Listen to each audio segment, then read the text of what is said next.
Good morning, good morning, and welcome to Beverly's Kitchen. It is me. It is Beverly Lucas, and I welcome you into my kitchen so you can take a journey with me to create a delicious meal. What are we cooking today in Beverly's Kitchen? Well, today I looked at some things that I had in my refrigerator and in my freezer and decided that I could make either some jumbo shells or some manicotti stuffed with ricotta cheese, parmesan cheese, mozzarella cheese with a little bit of spinach, and on top of that some marinara and some Italian sausage. That's what we have, Italian sausage. So if that sounds good to you, I invite you in the kitchen with me to create another meal in Beverly's Kitchen, because today is Friday and we have For the Love of Cooking Fridays. So come along and take this journey with me and welcome into my kitchen. Okay, you might be saying, does that girl have on her pajamas? Yes, she does. Because it is early morning, it is Friday morning, and I dream about food. And then I get up and I create meals with food. So I like to do that in my natural state. So here we are. So what are the ingredients that I'm going to be using? I have some mild Italian sausage. I have a bell pepper. We have onion. We have some marinara sauce. We have some leftover spinach. We have Parmesan cheese, mozzarella cheese, and we have some ricotta, and I think we're gonna make manicotti. We have jumbo shells. As you can see, I love Wegmans. Wegmans, yes, is my favorite store. This is not an endorsement, but yes, I love Wegmans. But I think we're gonna go with this. I have my pasta pot already on. I have it on medium high. I have salted the water. Whenever you cook pasta, you always want to make sure that you salt the water. It should taste like seawater.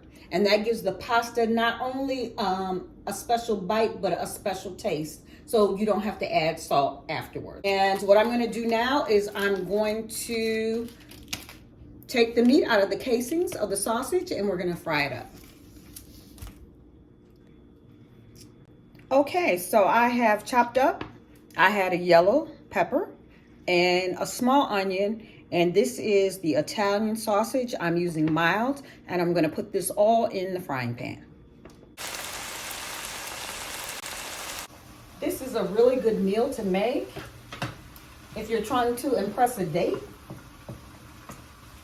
If you are looking for a fun meal to make with your children, with your spouse, with your significant other, because this is one of those meals that people typically don't make. It's something that when you go to an Italian restaurant, it's something that you would order because you think it's so much work. But it takes some time, but it's not very complicated. And then you get to put in the seasoning, you get to put in the taste, you get to have it to please your palate.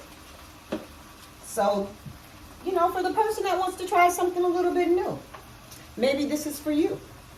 The other thing that I'm doing is I'm going to blanch my spinach. This looks like a whole lot of spinach, but if you cook spinach, you know this will probably be only about a cup of spinach by the time it's finished cooking. So I put on just a little bit of water with half of a bouillon cube, and we're going to let that come to a boil. And then we are going to put the spinach in, and then we are going to blanch the spinach, meaning that we're only going to cook it for maybe 30 seconds till it turns like a bright green. And then we're going to immerse it into an ice bath. And what that does is it stops the cooking, it preserves the vitamins in the spinach, and nobody likes spinach that is overcooked. Once we mix it with the cheeses, it's just going to give it just a wonderful taste and a different type of texture than just cheese.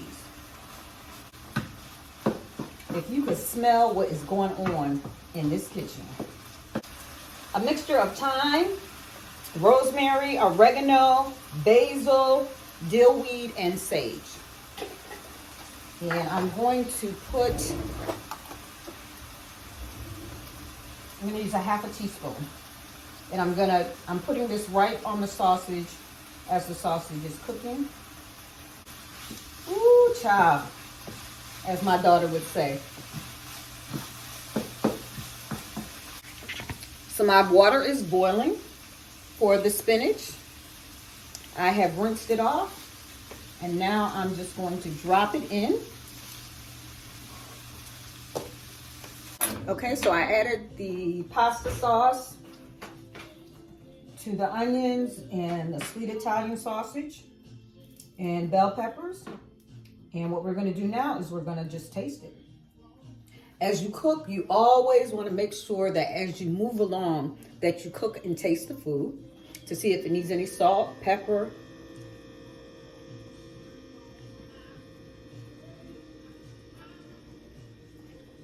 That's good. But I'm going to add some garlic powder. Because what we want is we want layers and layers of flavor. You just don't want your food to taste flat. You want, as it enters into your palate and as you begin to chew, that you can just taste just layers and layers of flavor, and it just awakens your mouth. So I'm putting in some pepper, and I'm going to put this on low.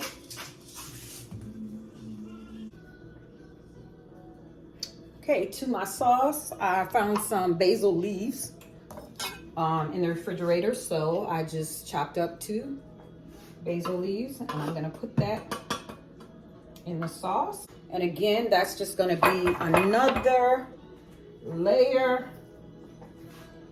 of flavor. Okay, let's get to the filling. So I have chopped up that spinach. From all that spinach, this is all we have left. So I cooked it for about a minute in a little bit of water in a half of a bouillon cube. And then I submerged it in an ice bath. And then I squeezed out all, and then I have some parsley that I have chopped up. And in our filling, we're gonna start with a ricotta cheese and 1 egg. Okay, so I have the ricotta cheese. I have the 1 egg that we are going to mix. I have the oven set at 350. So we're gonna put a little salt and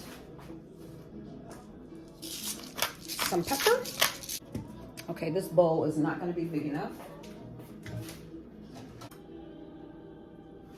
Okay, so I had to switch out, got a larger bowl. I hope you can still see that. I have my egg mixture.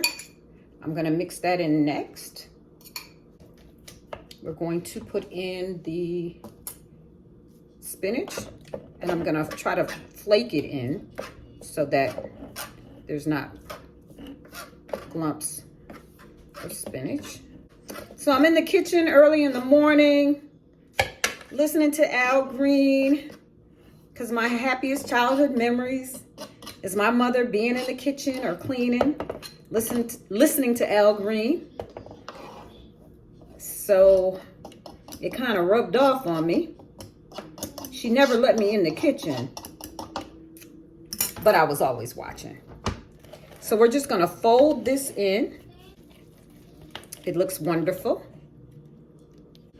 I'm gonna use about half a bag or 3 ounces. This is a 6-ounce bag. 3 ounces of Parmesan cheese. And then I'm gonna stick this cheese in the freezer.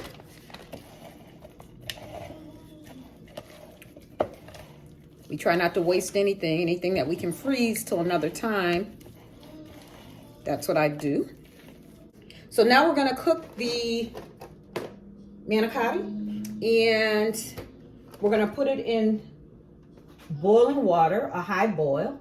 I'm gonna turn that up a little bit. And we're gonna cook it till it's just al dente, or just with a bite, or just almost done, because we're still gonna have to stuff these and to put them in the oven. I'm also gonna put a handful of whole milk mozzarella cheese. And that's probably about maybe a half a cup. As I'm combining this, I just need to let you know that I've never made this before. So I've ordered it at restaurants. I've made the jumbo shells before. It's the same recipe. It's just a different type of pasta. So I'm telling you that to say to you, don't be afraid to launch out and to do something different, because you never know how much you might enjoy it. And then also, as I always say, do what it is that you love to do, because nobody can do what you can do like you can do it. Other people may be doing other things, but not the way that you would do it. So whether it's in the kitchen, whether it's speaking to groups, whether it's writing, whether it's working with children, whether it's a hobby that you've always had, do what you love to do. Go with your heart. Always go with your heart. And your heart is guided by your spirit. So tap into the spiritual you and really ask God to show you the path that He has for you. I'm convinced, I'm a living witness, that the path that He has for you is something that's deep down in your heart. I couldn't get up early in the morning. I wouldn't be in the kitchen as many hours as I do during the week, during the weekends, if it wasn't something that I love to do. I mean, I just love it. It just brings me energy. It just gives me joy. And then when I take that joy and I apply it to other areas of my life, and it helps for me to be fulfilled in life.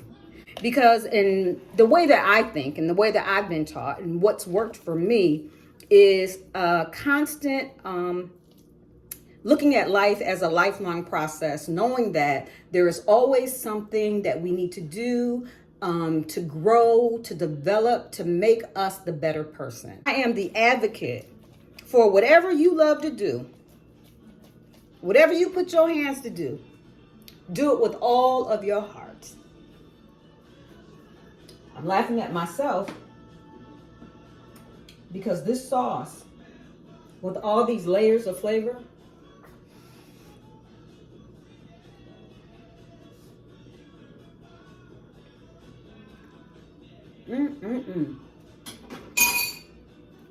I can't wait. I can't wait.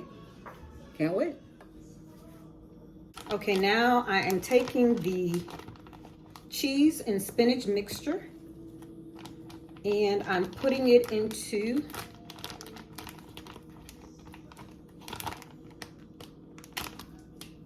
a freezer bag,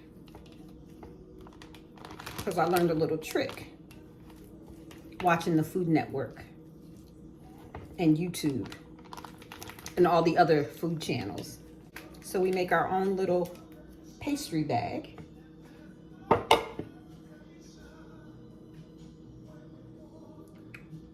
Have all my shells right here. But even before I do that, I'm gonna get my dish ready. And it looks like that, if you can see that. Still nice and hot. You can see the peppers and the basil. Just gonna take a spoonful and place it on the bottom here. And this is where I'm gonna nestle the manicotti. So this is probably about a cup. So what we're gonna do,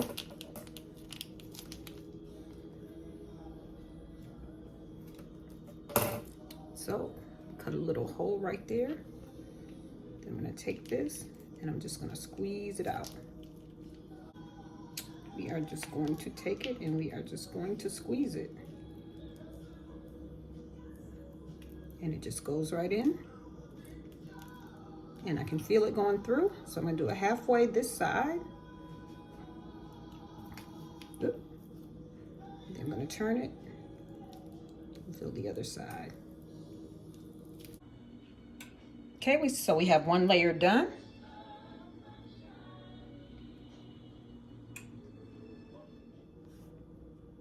So here we have our finished product, and it's kind of layered, similar to a lasagna. We have the meat sauce on the bottom, and then we have the spinach and cheese stuffed manicotti. Have 4 of them. Then I put more of the meat sauce on it. Now, I have the oven right now at 375, and we're gonna put this in the oven, and we're gonna try about 30 minutes. While we are waiting for the cheese and spinach stuffed manicotti, let me just pause to let you know about my cookbook. For the love of cooking, because cooking is what I love to do. It is available at fortheloveofcooking.biz, or you can just look up beverlyslucas.com. It will take you right to the website for the cookbook. If you have questions, I ask that you put them in the comments about any of the dishes that I make. I welcome your feedback. I invite you to like, to share, to give me a thumbs up, but most of all, I need you to subscribe to my YouTube channel. I am on an adventure to get at least 100 subscribers so that I can take the channel to the next level. I just want to let you know that I really appreciate your support. So we are going to watch what's in the oven, and we're gonna see how it comes out. Stay with me. Okay, this is what it's looking like. Coming out of the oven.